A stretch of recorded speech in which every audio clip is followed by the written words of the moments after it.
everyone. Welcome. So nice to see some familiar faces here. All right. Welcome to, oh my God, give me just a second. Hold on. So nice to see all of you. All right. Let me take a look at who is here. Welcome. I'm going to share my screen so we can go ahead and get started. And welcome to our session looking at preparing for your career, for your next career move. If you could put into chat how you're feeling today on a scale of 1 to 10. We're going to have a nice interactive session today talking about how to prepare for our next career move. Welcome everyone. Hey, welcome Sina from Sierra Leone. Happy Bruce, always so nice to see you. Put into chat how you're feeling on a scale of 1 to 10, where 10 is great and 1 is, could be better. Helene, good. Looks like you're off to having a good day. We have Joyce, Sina, Margaret, Andrew. So nice to have you. That is a familiar name. 8, anyone else? Hi, happy Joyce. Hey, my birthday's around the corner too. Happy birthday, Joy. All righty. Sina, welcome. 7. All right. Let's go ahead and get started, I think. All right. Preparing for your next career move. That's our topic today. How to get yourself ready for your next career move. Here's our agenda. We're going to talk first about kind of self-assessment, of taking stock of where you are now. Secondly, we're going to talk about essential tools to help you get started for how to prepare yourself for your next career move. We're going to talk about self-care and self-monitoring and what next. Sound good? You can respond in the chat. We have a small group, so you guys can easily communicate with me in the chat. All right, self-assessment is how we're going to start. Let me ask you first, have any of you ever had to write a self-evaluation for your job? Have any of you had to write a self-evaluation? And I guess, there we go, let me launch it. Very good. Have you ever had to write a self-evaluation for your job? Thank you so much, Angela, for getting us. You should see the poll. And you should be able to answer. We have waiting. So one person has, 2 people haven't. Anyone else had to write a self-evaluation? Anyone else? Oh, okay. So some other people have. Very good. Very, very good. And very good. A couple people so it looks like maybe half of you have and half of you haven't. Maybe half of you have and half of you haven't. Or maybe a little bit more on that end.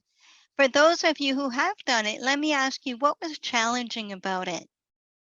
You can put into chat. Was it challenging writing your self-evaluation? Put into chat. What was challenging about it? You can type it into chat. You can type it into chat. What was challenging? Anyone? We have a relatively small group, so we can be super interactive today. Anyone want to share their thoughts about what's challenging about writing a self-evaluation? We'll keep an eye out for this as we progress. So let's go ahead and talk about what is a self-evaluation and how do you write it? Good. So it's an opportunity, even if your employer doesn't ask you to do it, it's an opportunity to reflect on where you've come and where you're headed, right? And if everyone could mute themselves, that would be great, just because we need to manage the participation of so many people. So you can systematically review all of your achievements and accomplishments over usually the past year. It's usually done yearly. And you're going to think about where you come, where you might be headed, where you might want to be headed, right? A nice opportunity for self-reflection. I recommend as one of the first steps that's really, really helpful for you as you start your self-evaluation is to do research on current trends. And I have for you here a list of resources that I think are very, very, very helpful. One is a blog by Mae Bush. She has really, really helpful posts, very pragmatic topics that she has. And for especially for people who are earlier on their careers. And then we have a couple of books that I think are really helpful. One is Atomic Habits, and we're going to talk about some of these in our talk today.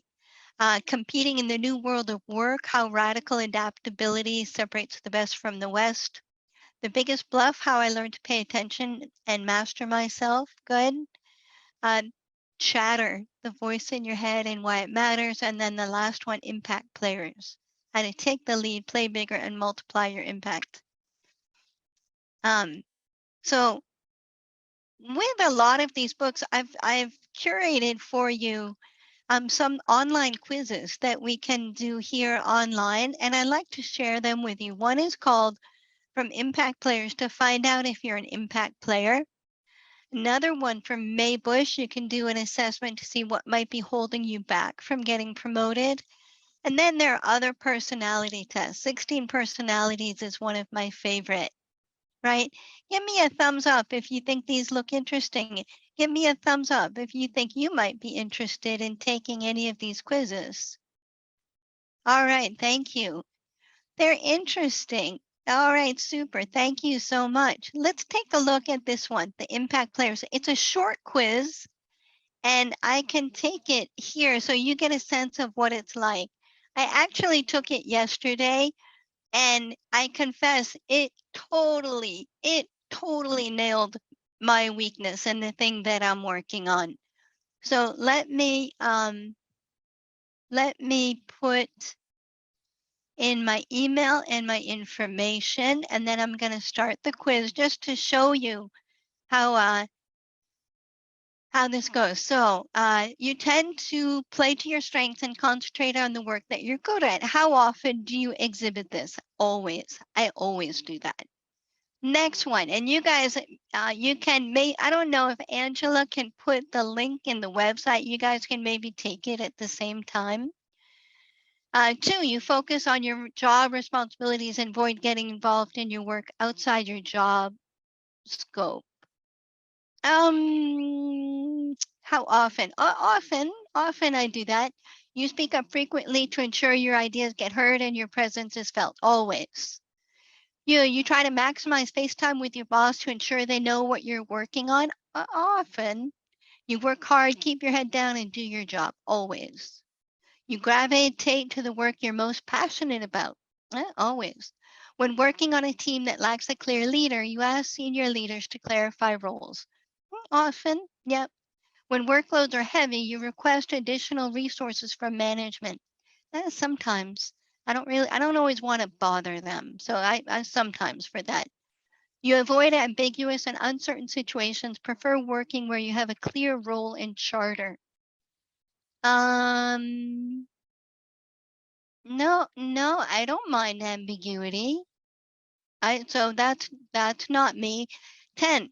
When problems arise that are outside your control, you escalate to the appropriate management level. Sometimes I don't like to bother management. I don't know if you guys feel the same way. You finish everything you start despite obstacles. Always. I always finish everything I start. And I tend to lead a project to completion rather than step back and let other colleagues take the lead. Always, because I'm a teacher, right? Part of this one. So my quiz result is overworking. and that might dilute my impact. And so they sent me a thing and just like, oh my God, that's just totally right. They work hard, they lose perspective or effectiveness. So it's an interesting quiz. And for me, it was super insightful. It was super insightful. So I really encourage you guys, go ahead and take the quiz and see if it, like you, if it identifies your thing that you need to be working on to make sure you can have more impact. All right.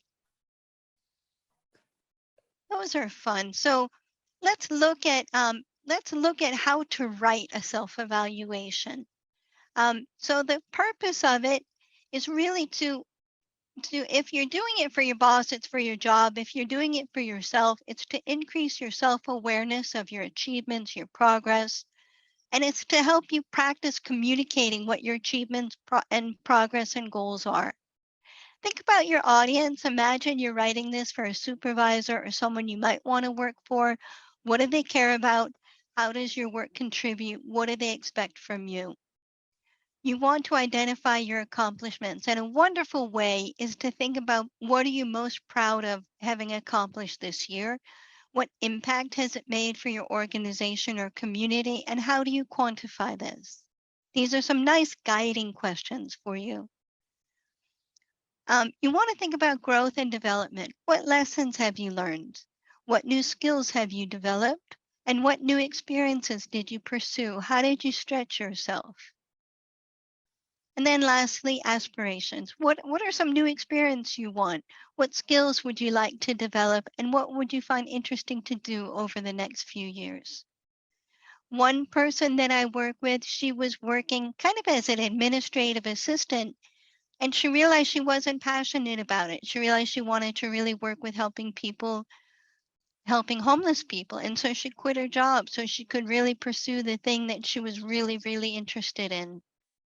So so writing a self-evaluation is a wonderful way to self-assess where you are, where you've been, where you're going, right? Was that helpful? Give me a thumbs up if that was a kind of a helpful overview of some things. Thank you so much, Joy. Thank you, thank you. Let's look at our next topic, which is what I call essential tools. Thank you guys so much. So poll, this one. Let me pull up the poll. I know I'm gonna have a good chuckle for this one. When was the last time, tell me, when was the last time you updated your resume? 6 months ago, a year ago, 2 years ago, more than 2 years ago? You should see a poll on your screen, or you don't have a resume. Very good. Take a look at the poll and take a moment to answer. Sometimes we work on our resume and then we put it away. We file it and we kind of forget about it. But part of getting ready for your next career move is to make sure that the information you have for your resume and your social media, that it's all up to date. And it looks like many of you, wow, look at this one. Look, you guys, look at you guys. Very good. So it looks like most of you 6 months ago. Excellent job, you guys. That's really, really great. So you want to really update your resume just yesterday. Hey, Sina, that's awesome. Batul, that's wonderful. Today, oh my gosh, you guys are on top of your ball game. Let's do another poll. I want to do another poll. All right, you ready? Launch. How old is the photo that you have posted on LinkedIn? How old is the photo? I know some people, their photo is taken like 4 years ago. I'm like, boy, you look really young there. All right. Just yesterday, less than 3 months. Very good. I know sometimes I'm like, is that you? Were you in high school then? All right. Most people are saying a year. That's good. That's good. More than 3 years. Then I think maybe it's time to update it. All right. Waiting for a couple more responses. All right. Good. So one, but most of you, it seems like you're pretty much up to date. That's excellent. That's excellent. So you want to update your social media. Oh, Joy, you removed yours. Joy removed her photo. It's helpful to have a photo. It's helpful to have a photo. All right, it's helpful to have a photo because then people can see what you look like. So essential tools, resume. You want to review and update. You guys give me a thumbs up if you relate with what I'm saying. Have you ever worked on your, oh, Joy, I'm so sorry you had fraud issues. Oh my gosh. So sorry about that. That's terrible. With your resume, have you ever had the experience where you write your resume, you think it's perfect, and then 6 months later or a year later, you look at it and you're like, what is that? Like, it doesn't seem right, right? Have you ever had that happen to you? Give me a thumbs up if that's happened to you. Where you write your resume, you think it's perfect, and then you go back and look at it and it seems outdated or flat or, yeah.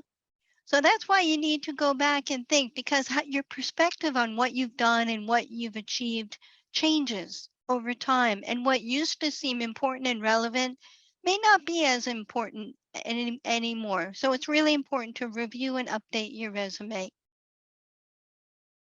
For your LinkedIn, update your photo and your background photo, and also update the summary section for the same reason as we review and analyze the resume.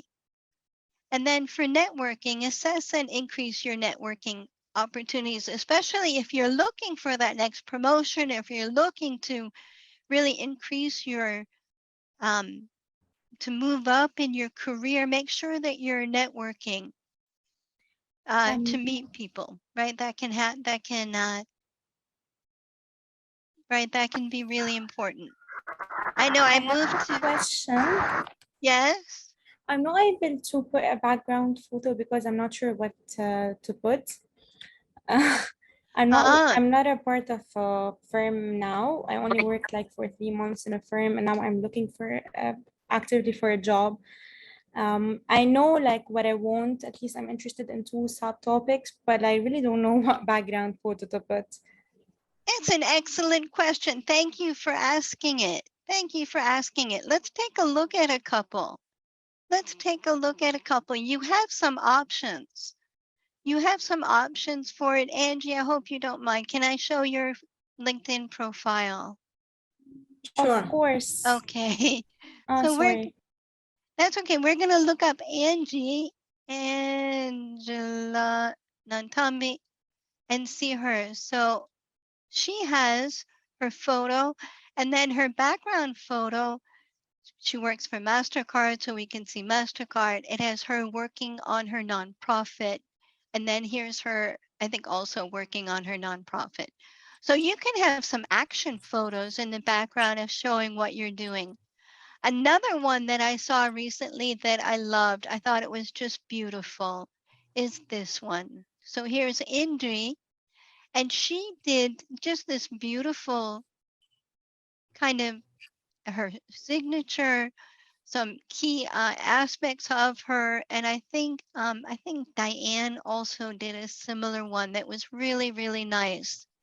So if you're not sure, she put a quote, right? She put a quote. At the end of the day, it's not about how much stuff you have, but does that give you some ideas? Yes, honestly, thank you very much. This is helpful. As for Angela's, I think she did a collage like of She 3 did a pictures together. collage. Yep, I loved she it, did. yes. The other thing you can do, so these are some students I've been working with recently to give you other ideas. So this is Moab, and he was working for the subway as an environmental quality control engineer for the metro station being built in Cairo. And so he put this picture as the background. So sometimes you can get a picture also that can hint at what you're doing.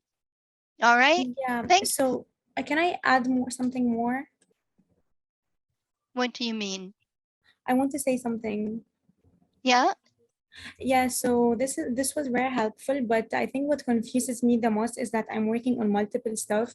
So I'm doing my working on my enterprise. I have been in a leadership program. I'm working on a research. So just like a lot of stuff. That's why I don't like to like I'm not sure what to put, but I think this is helpful, especially the collage thing. But like for in this case, like for Mohab, I'm not sure like if that's his focus thing, but maybe if it's one project and you are like you're it might be limiting to put only one project when your experience is a bit bigger. Right. Yeah, so then for you, maybe a collage would be better. Maybe for you, then maybe a collage would be better. But what's nice is that you're asking exactly the right questions, right? Great, very useful. Good, good, good. And then Sina, she has a picture of her doing the work she's passionate about. That's wonderful. Thank you, Sina.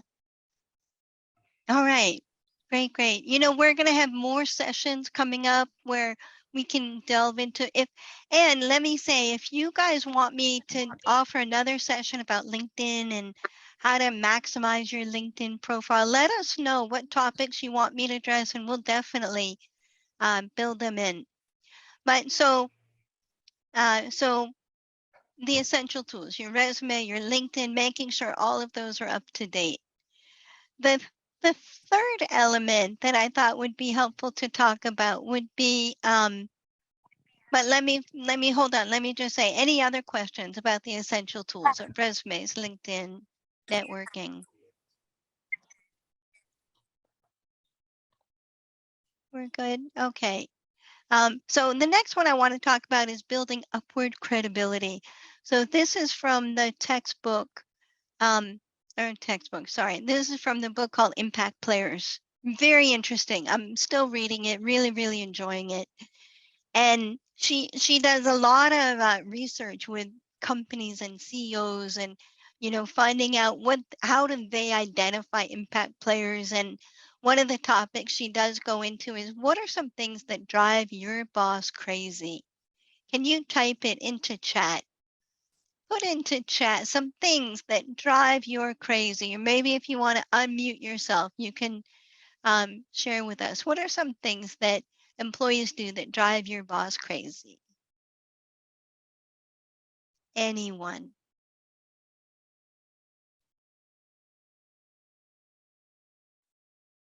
Anyone want to share? What are some things that drive your boss crazy? I know for my boss, sometimes she gets exhausted if we send her too many emails. Impatient about payment, right? If payments are delayed, that can be a problem. Late responses to emails, exactly. That can drive people crazy. Anything else? Anything else? Work not done on time, right? If you have a deadline and work's not done on time, that can be really frustrating for managers and supervisors. Anyone else? People don't read their emails. I know, isn't that crazy? Right? When people don't read their emails and then you go and you're asking the same question over and over again. Good. Anything else? People don't read their emails, work not done on time, impatient about payment, if payments are late. Well, it's interesting. In this book, they did research and they identified the top 10 things that drive bosses crazy. And here they are, right? The top 10 things that drive them crazy. So giving your boss problems without solutions, waiting for your boss to tell you what to do instead of taking the initiative, making your boss chase you down and remind you what to do. People who don't see the big picture can be very frustrating. Asking your boss about your next promotion or your raise. And this, you guys, this is going to be the topic of our next Baobab event is going to be talking about knowing your worth, how to negotiate your salary. and that we're looking forward to that. Sending long emails, bad-mouthing your colleagues or creating drama, surprising your boss with bad news at the last minute, asking to revisit decisions they've already made, and leaving out inconvenient facts are the other side of the story. Anything on this list, any of these surprising for you? Are any of these things, you can put the number into chat. Are any of these surprising for you? You can put the number into chat. Any of these surprising or not surprising at all? I think we've all had experience with these, haven't we? Any of these surprising for you? All right. So on the flip side, can I ask you, what are some things that your boss most appreciates about the employees or you, or things you do? Looking at the flip side, what are some things that your boss most appreciates about things you do? You can put it into chat. What are some things your bosses or your manager most appreciate? Excellent. Thank you, Angela. Taking initiative. That's a big thing, where you see something that needs to get done and you take the initiative to make sure it gets done.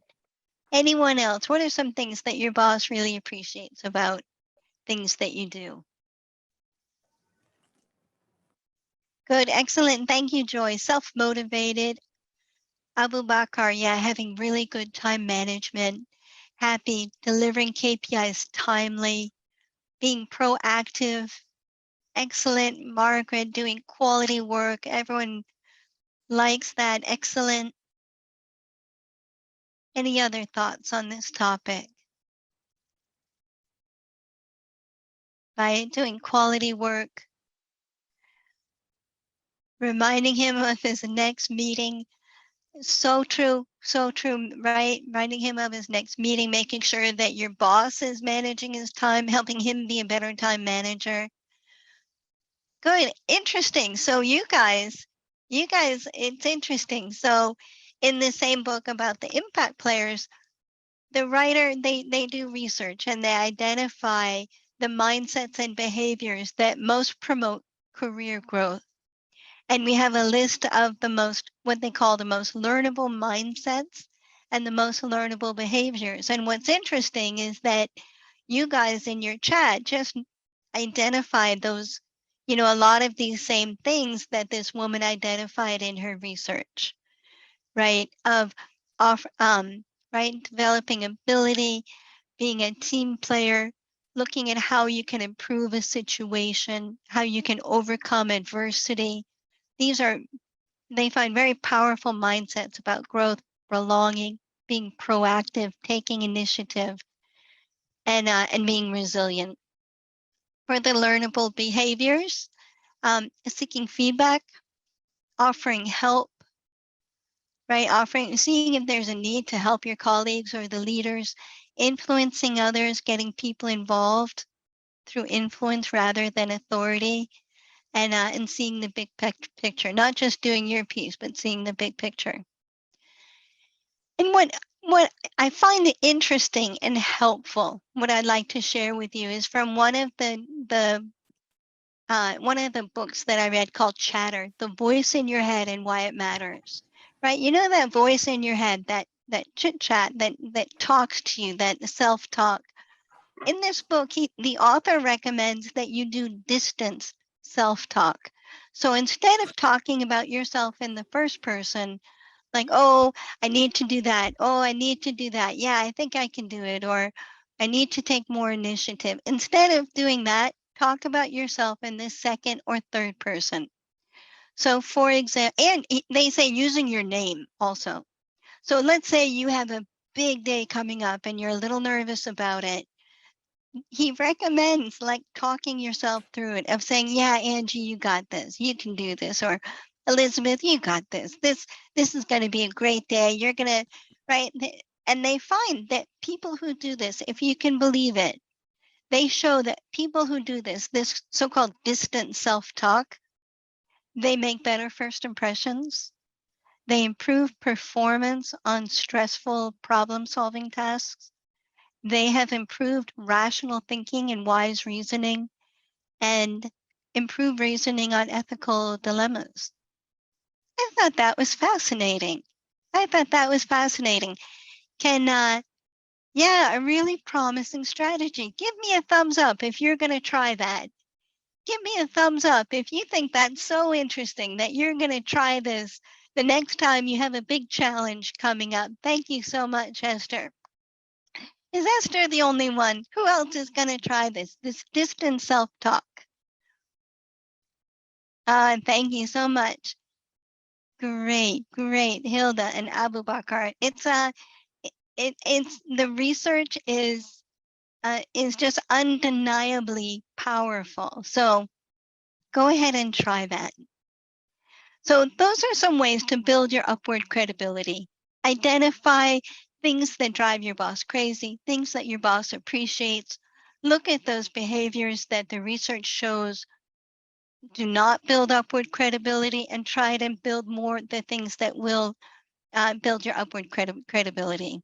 For the last topic, I want to talk, any questions on that before we go on to the next one? Any questions?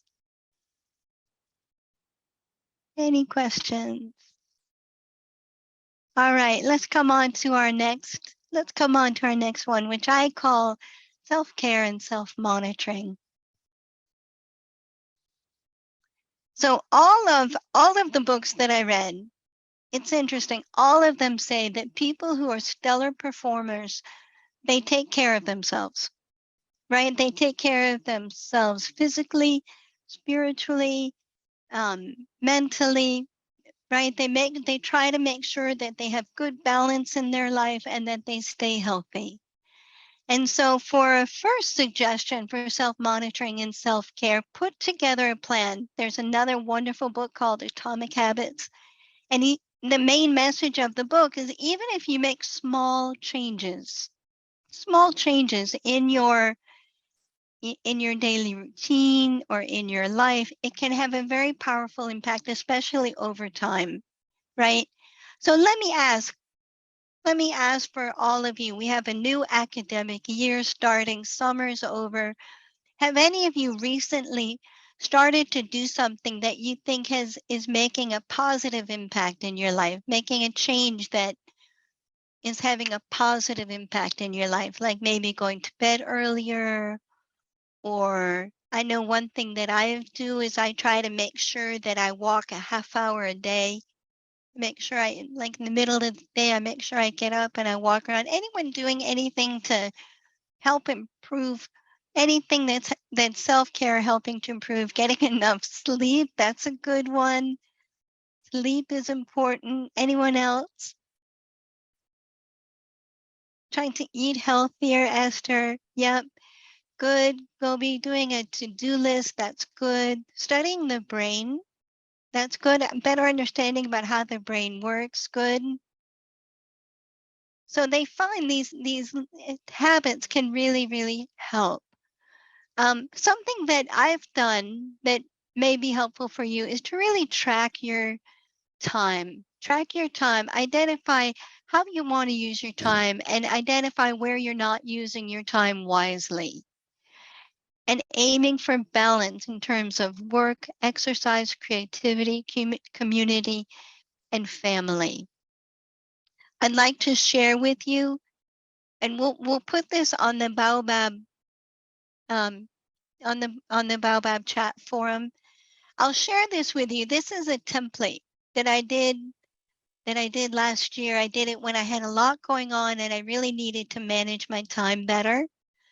And you can see there's a monthly actual, and then by week, I kept track of my time, how much time I spent in the different responsibilities that I had related to my work. And I also looked at how much time I spent with my church activities, with my karate, with my piano playing. And the worksheet is set up so that it calculates automatically.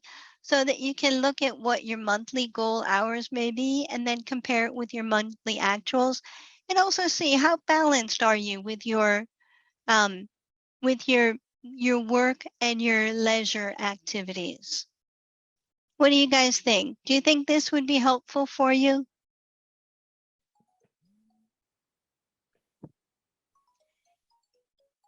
Great, it does. It really helps, reminds you of your social life and that time for you. Yep.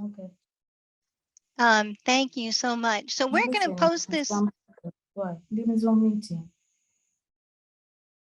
Excellent. We're going to post it for you in the Baobab chat so that you can see that and you can use it. You can adapt it for your own purposes. So aim for balance for that one. Let me ask you, what do you do to make sure you have balance in your life? What are some things you do to make sure you have balance in your life? You can put them in chat. Some you sort of shared, making sure you go for a walk, making sure you have enough sleep. Other things you do to make sure you have balance in your life, listening to music. Thank you so much, Ivan. Music is such a powerful creative stimulus. Anyone else? Other things you do to make sure you have balance in your life? Playing virtual DJ. Awesome. Happy, Bruce, your meditation and painting. I love seeing her painting on social media. Reading, exploring hobbies, exercise, good. Hey, awesome. Esther, you're reading my mind, taking breaks from social media. Very good. Reading, being intentional and creating time for your hobbies. These are all excellent suggestions. Writing, good. Looking nice, good. Sports, a sports referee. Oh my gosh, I'm getting goosebumps. These are such wonderful suggestions and so nice. It seems like you guys are already so aware of the importance of having that balance in your life. I'd like to share with you another point about social media usage. Such an issue on mindfulness. Thank you so much, Joy. That's wonderful. So social media usage, there is here in the US, there's a happiness expert, and her name is Dr. Lori Santos. She's a professor at Yale University. She got her PhD from Harvard University. Really brilliant and a lot of insight into happiness. That's what she studies. And so it's unrealistic for us to completely stop our social media, even though we know it may be taking up too much time. And I struggle with this in my classes. I ask students to put their phones away, and it's hard. Everyone has their phone with them. And so she recommends, Dr. Santos recommends this. She recommends that every time you pick up your phone, ask yourself 3 questions. You ready? So number 1, what for? Right? What are you looking for? Right? Every time you pick up your phone, what am I looking for? What am I looking for? Number 2, why now? Right? Why are you doing it right now? Is it just a habit? Is it because you're bored? Is it, or do you really need to know? For me as a teacher, it's really, really, really helped me because sometimes, sometimes a student may be getting a call about a spouse or a child who has a health issue and they need help with it. There may be some emergency. So the why now is super helpful. And then the third question is what else? What else could you be doing instead at that moment that might be more productive? And that last question for me has been just super helpful because I realized like, oh, I could be practicing piano, or I could be taking a walk, I could be doing my meditation, right? I don't have to, right? Right? So what do you think? Is this new to you? Are these new to you? Are these helpful? Give me a thumbs up if you like these or any comments you have on these. Thumbs up. I think it's helped me decrease my social media time by maybe 30-40%, which is nice. I think that's a nice amount. How many of you feel like exactly? How many of you would like to reduce the time you spend on social media? Any of you like to reduce your time on social media? You can give me a thumbs up. Yeah, I think we all do. Yeah, everyone's struggling with it's super. I know, Ivan, you're right. It's so addictive. But these questions for me, they do interrupt that mind, that thinking. So so that's what we talked about. We talked about self-assessment, right? Try writing a self-evaluation of what you've accomplished in the past year. Update your resume, update your LinkedIn. Think about ways you can build upward credibility, right? And little things you can do to improve your performance at work. And then lastly, the self-care and the self-monitoring. Good. Thank you, Angie, for sharing.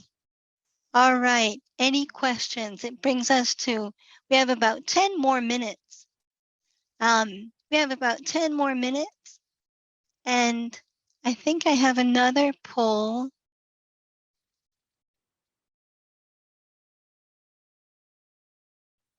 We're going to take questions, but I would love to know how helpful this was for you. If this was a helpful session, getting you to think about your next career move. And do we have any questions from the group? You can put them in chat. You can unmute yourself. We're going to make this PowerPoint available to you. And we're going to make it available to you so that you can have access to the links and to the resources here for you. Any questions from the group?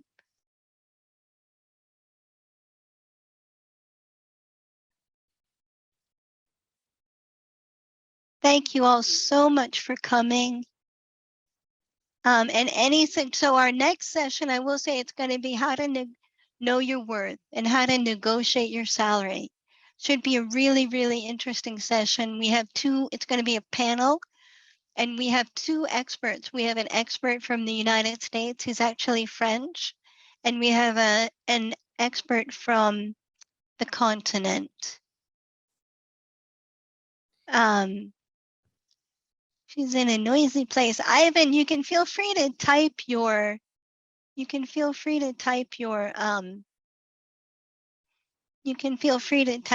question if you like, or your thoughts. Thank you all for your input. Actually, and for your I just wanted to ask whether, I'm not sure, I saw this on the Resolution Project Facebook group, because I don't open Baobab frequently.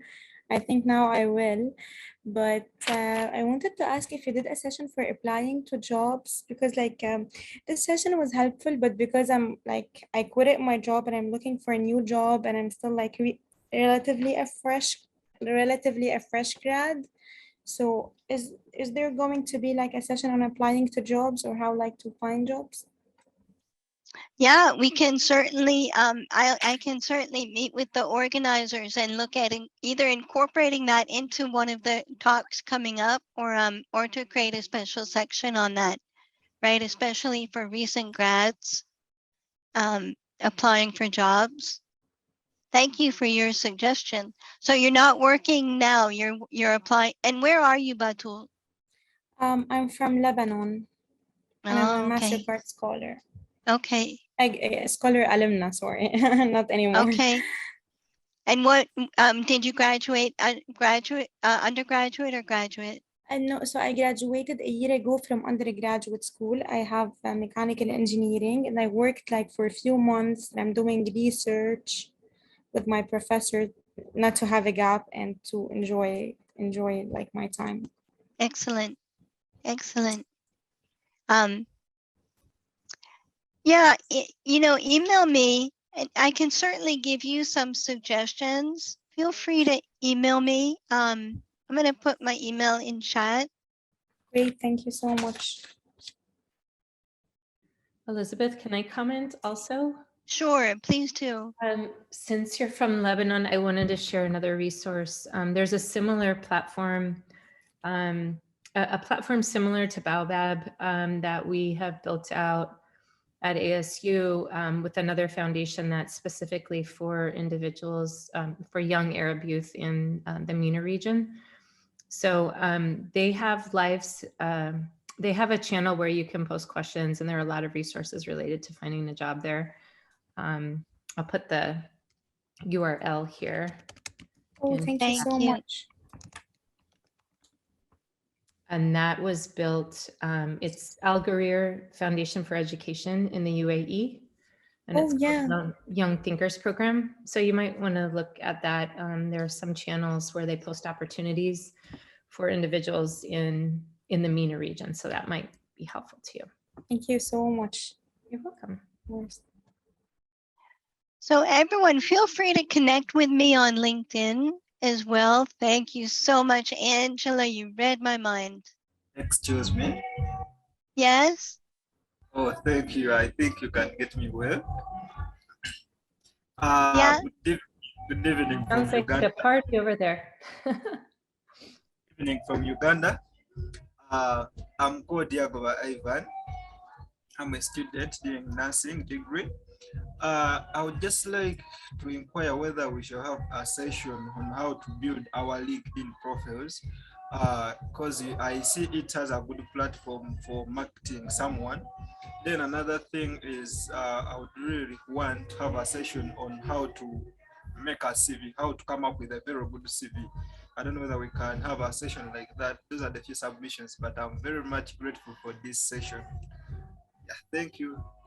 Wonderful. Thank you for your suggestion, Ivan. We've done sessions on these in the past, and I'll have to look at our calendar, but definitely we can include in the future sessions tips and ideas for improving your resume and your LinkedIn profile. Such a powerful part of your professional profile and your job search process.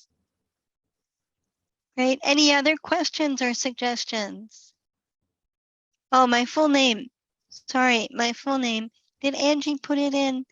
Elizabeth MacDonald. There we go. Any other questions or comments? Again, we'll be posting this information onto the Baobab chat, so you can access all of these resources. I think you'll find them helpful.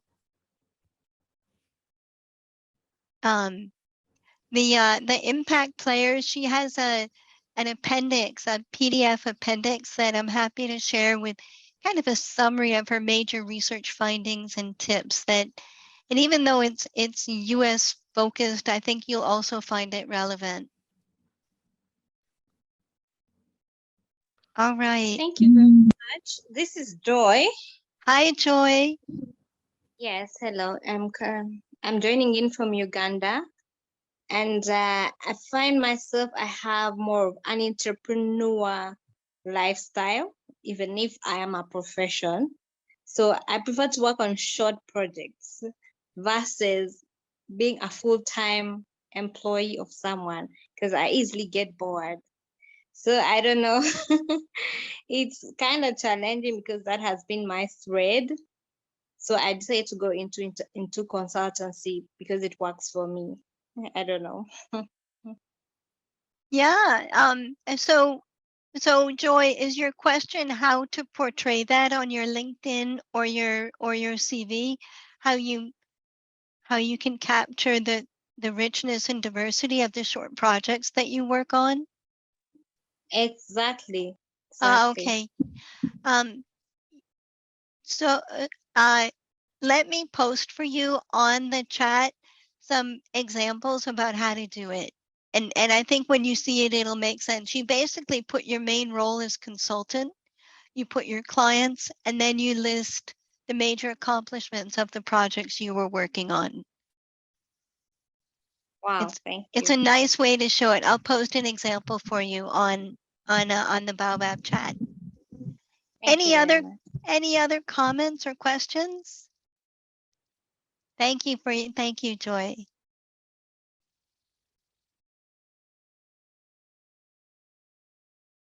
All right. Well, thank you all so much for coming. This was a pleasure. We will be back in a month. Angie, can you post the date for our next one in chat so that you guys all know? You guys, I'm super, super excited about this because one of the people is Dr. Denny Leclerc. He's brilliant and he's funny and he has such insight into cross-cultural issues and how to negotiate salaries. Something that's so challenging because we don't know how to do it and there's a lot of fear about how do we do it, what are we allowed to do. So I think it should be super, super helpful. Good. Thank you for the heart emoji. Thank you. Salary negotiation. Know your worth. And so nice seeing everyone. So nice seeing some familiar names and some familiar faces. Thank you all. Wishing you all a wonderful weekend. You